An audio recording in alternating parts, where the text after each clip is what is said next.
आसंता September मास 6 तारिखटी कला दिवस पालन करने अवसर में 15 तारिख गुरुवार दिन एक प्रस्तुति बैठक अनुष्ठित हो जाइछि।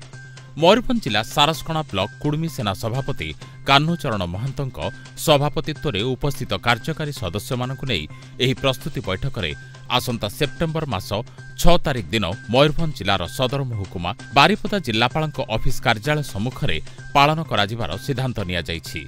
तेबे एही कला दिवस पालन निमंते सारसकणा ब्लॉकर प्रत्येक ग्रामगुड़िक शताधिक कुड़मी योगदान करने पाई समस्त कार्यकारी सदस्य मानकु आह्वान दिया जाइछि। तेबे किपरि भावे अधिकरु अधिक कुड़मी माने सेठारे जोग देबे से विषय मध्य आलोचना करा जाइछि।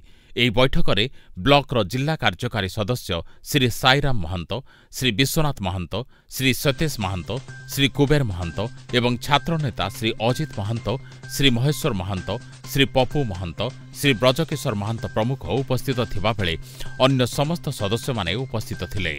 मयूरभंजरू मोहित पंडलଙ୍କ रिपोर्ट गीतांजलि न्यूज।